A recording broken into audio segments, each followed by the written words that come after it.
Por favor, señor. ¿Dónde está mi equipage? No comprendo, señor. Favor de pasar por aquí. I was so sure I'd learned the right pronunciation. But when I tried my phrasebook Spanish at Maracaibo Airport, nobody could understand a word.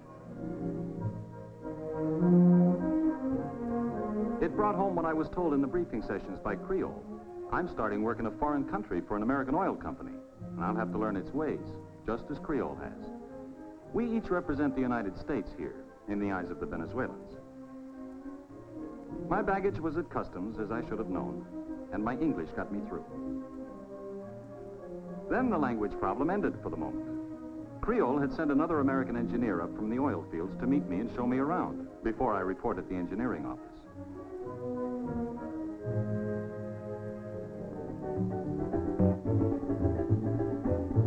He gave me a regular guided tour of Maracaibo. Everything looked just as tropical as I had expected, and only 10 degrees north of the equator, it was just as hot as I had expected. The first thing that surprised me on that ride was In other residential areas, I saw houses built in the old Spanish tradition.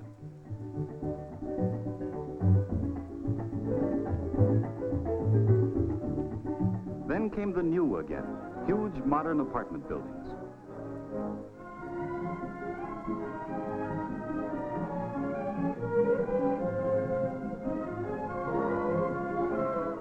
I almost felt I hadn't left home when we passed a big Sears Roebuck store.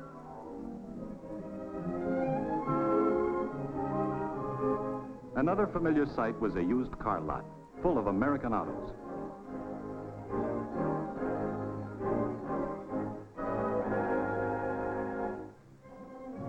But the center of the city is Spanish, and you begin to realize that Maracaibo is almost 400 years old.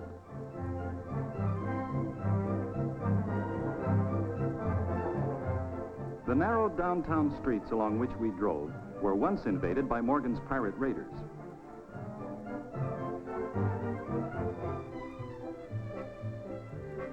The contrast really hit me when we drove up to our hotel, just about the most modern one I've ever seen. It's a great introduction to a job in Venezuela, but it's only for one night. Pardon my luxury, dear. I'm at the pool at the hotel as I write this. My next letter will be from Lagunitas, because I leave for the oil fields tomorrow. Love to you and the boys, Jim. To you and the boys, Jim. Where is Daddy, Mommy? Well, Jeff, I'll just show you.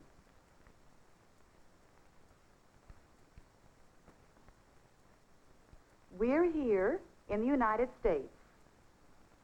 And Daddy is down here in Venezuela. He wrote the letter from Maracaibo. But by now, he's down here where the Lake Maracaibo oil fields are. That's where Daddy is working, Jeff. And when he finds a place for us to live, we're going down there, too. Dear Anne, well, here I am at Lagunitas in the oil fields. My trip from Maracaibo started with a ferry ride across the neck of the lake, near the entrance from the Caribbean.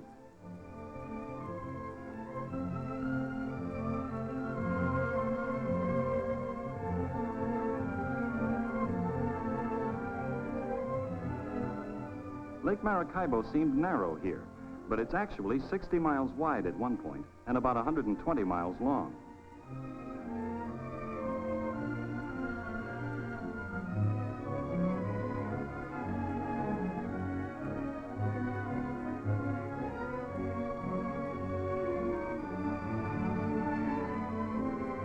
After leaving the ferry, the drive to Lagunitas took about an hour, most of it along a road built by Creole and the other oil companies back in the 30s.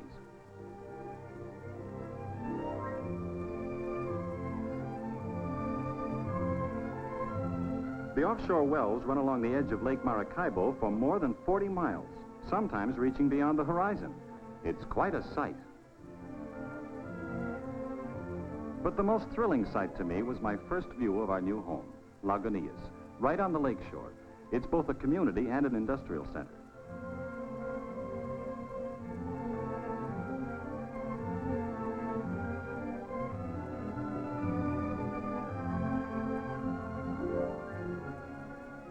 Part of my work will be in the office here, and part out on the lake, helping with supervision and planning for this portion of the oil field.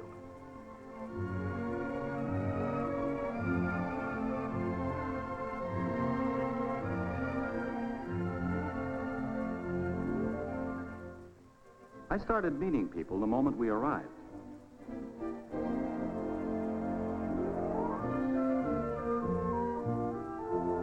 My first stop was at the administration building where I checked in at my office.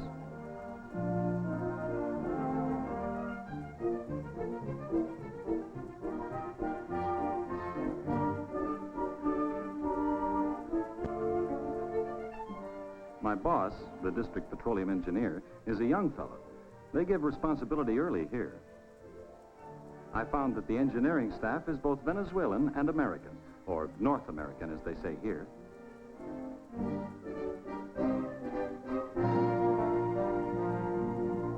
Then I spent the evening getting settled in my quarters. A long and lonely evening, dear, without you.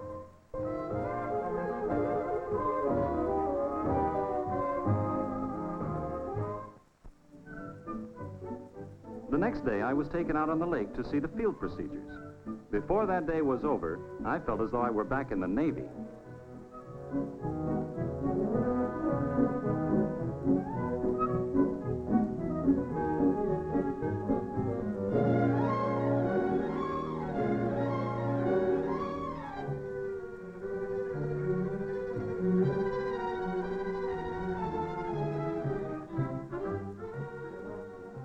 As we headed out into the lake, I saw that there was no open water ahead, just rows of oil wells. And as an engineer, I know that what I saw is just part of it, that under the water there are hundreds of miles of pipeline connecting the wells. The wells form a geometrically exact pattern, carefully spaced, to tap the oil in the most efficient manner.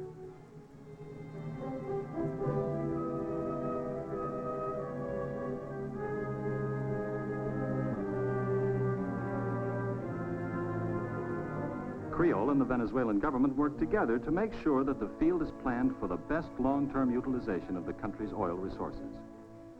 For example, a careful check is kept on the pressure of the gas, which forces most of the oil to the surface without pumping.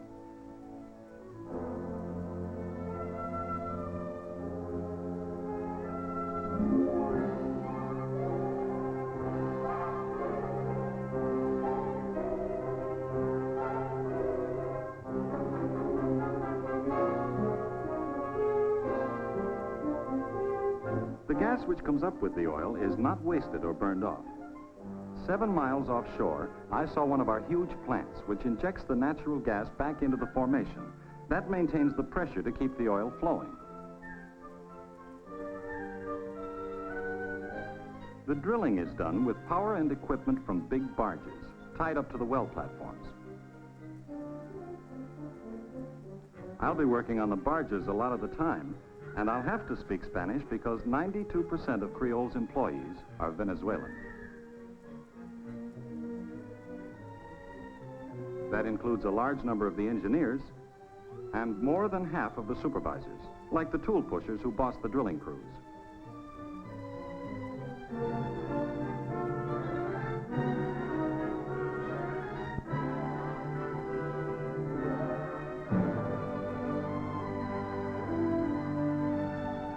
Practically all the skilled workers are Venezuelan, and with their housing and other benefits, they receive about as much as men doing identical jobs in the United States.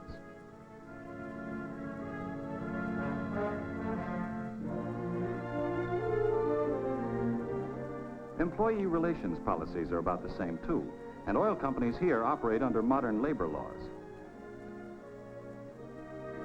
I already feel at home in my job, even though I sometimes go to and from work in a boat. Sure, it's a different country, and I'm a foreigner here, but the Venezuelans have already made me feel welcome. All I have to do now is lick that language problem. Dear Anne and the boys, here's the latest news on our house.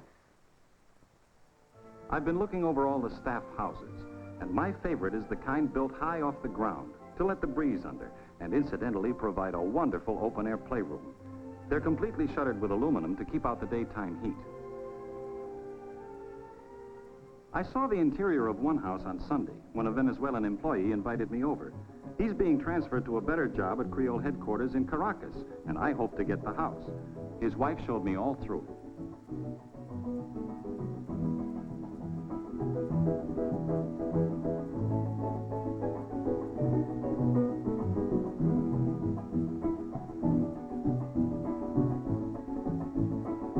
This one had 2 bedrooms. Some have more.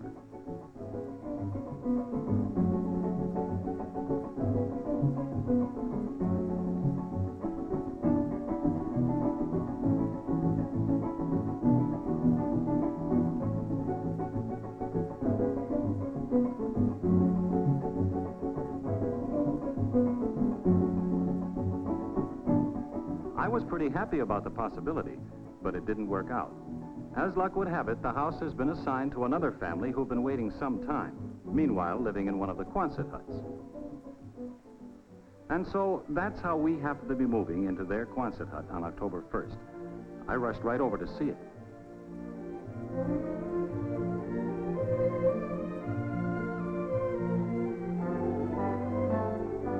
It's temporary housing, of course, but these people had fixed theirs up attractively. We can do the same while we're waiting for one of the permanent houses.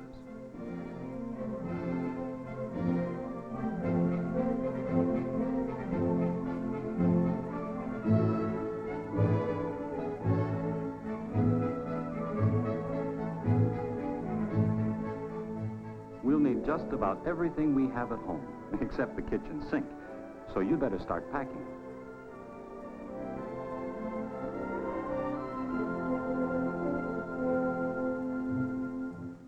Be prepared for a heavy social life, too. Everything from bridge parties at home to sports at the club.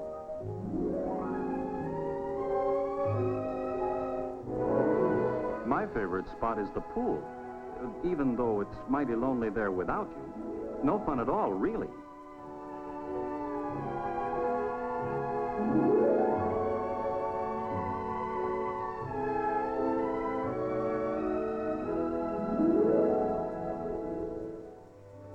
You asked about medical care.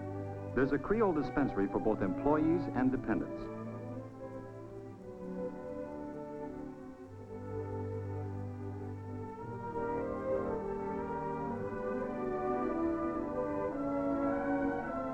I've looked over the school, too.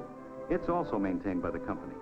The principal is a North American, but education is in both English and Spanish.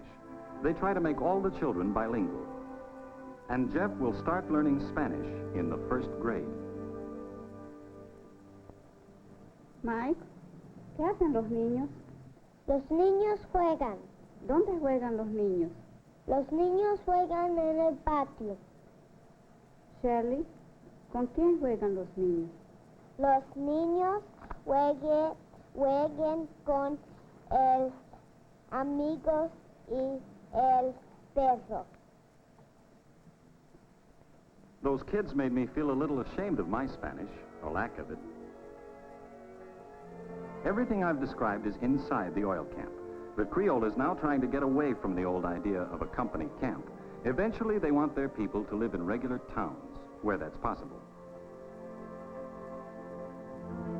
I saw some results of this new policy when I visited Creole's refinery at Amway recently.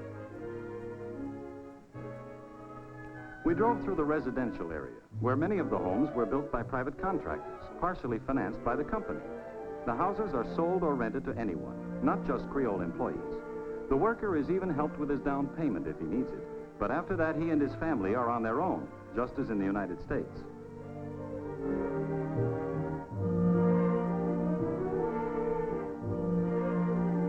Instead of company commissaries, they have privately operated shopping centers. Some of them started with loans from Creole. The idea of this community integration project is to make people independent instead of having to look to the company for everything. It's an interesting new development. And speaking of new developments, Anne, I'm being sent for a month's study of Spanish in Caracas. That's where I'll be writing from next.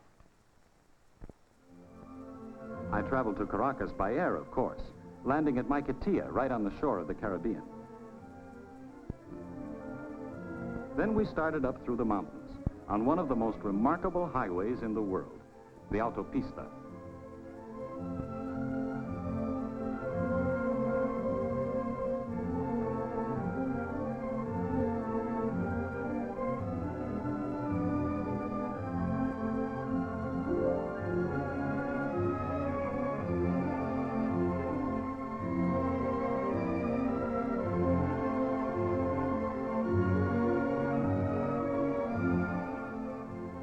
It took us just 20 minutes to climb to 3,000 feet, the altitude of Caracas.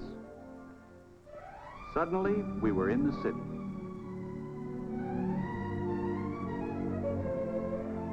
It's laid along a narrow valley just behind the coastal mountains.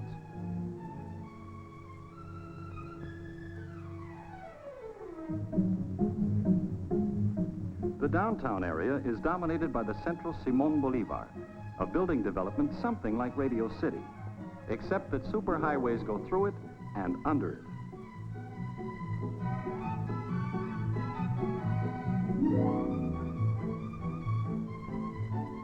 I had the driver take me for a ride around the city.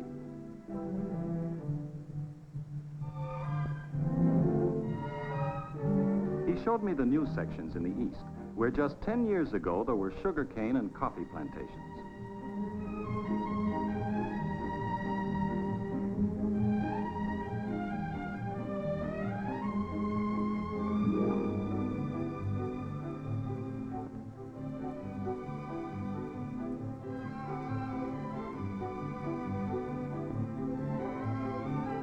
They use a tremendous amount of color on the buildings, sometimes just to vary the pattern.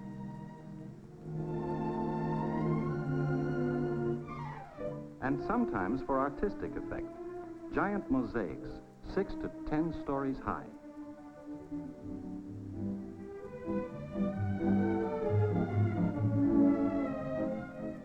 Some of the residential areas are almost futuristic.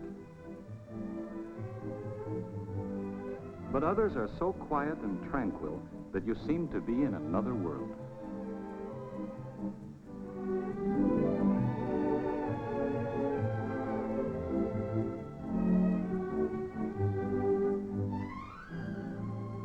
Since that first day, I've spent most of my time studying Spanish. I'm even writing this letter between classes. But tomorrow is Sunday, and I expect to see more of the city. I've told you how modern much of Caracas is. Well, if the rest of the place is modern, they'll have to coin a new word for University City. Believe me, this is no ivy-covered campus. University City is one of the impressive sights of Caracas, another example of the prosperity oil has helped to bring to Venezuela.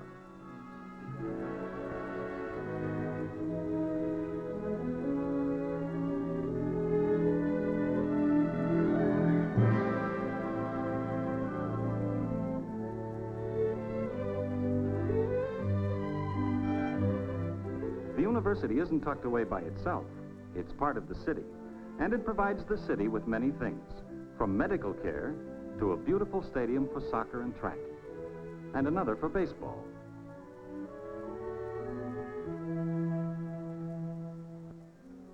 The Caraqueños are especially proud of their low-rent housing projects, huge apartment buildings in clusters on the hillsides.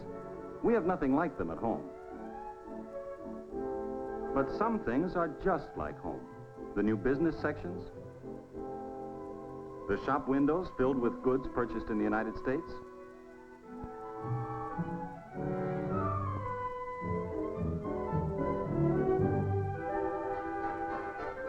and the familiar look of all the American cars, not to mention the traffic.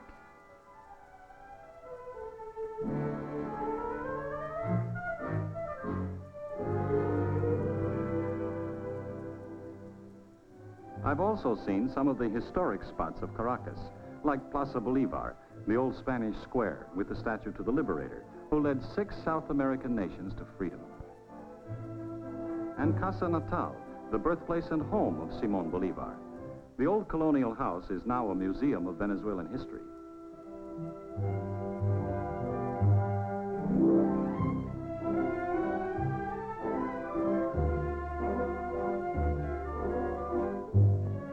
I was told that many families in Caracas still live in gracious old homes like Bolivar's, showing only blank walls on the outside and looking toward beautiful inner patios open to the sky.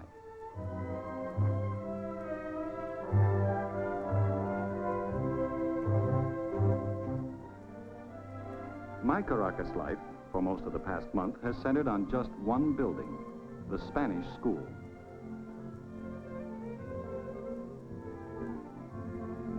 We Norte Americanos study Spanish 8 hours a day, 5.5 days a week. It's been hard work, but it's been worthwhile. Señor Moore, ¿dónde trabaja usted? Yo trabajo en Lagunillas con la Creole Petroleum Corporation. Perfectamente bien, señor Moore. I'm really learning the language now. Just wait until you hear me when you reach Maracaibo next week.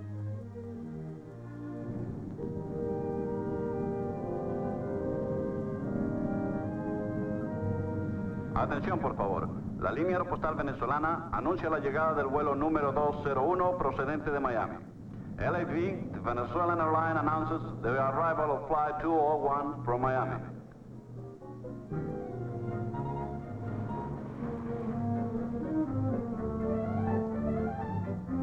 Su atención, por favor. Después de cumplir requisitos de inmigración y aduana, los pasajeros saldrán por la salida este del edificio. Following immigration and customs clearance, passengers will exit at the east end of the terminal.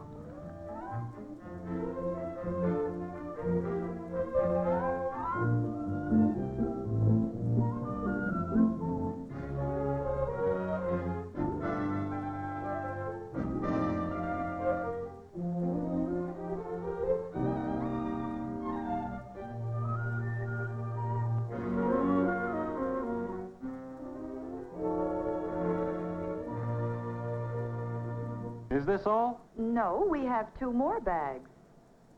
Tenemos más equipaje. Wait, Jim. Tenemos 2 maletas más. Una grande y una pequeña.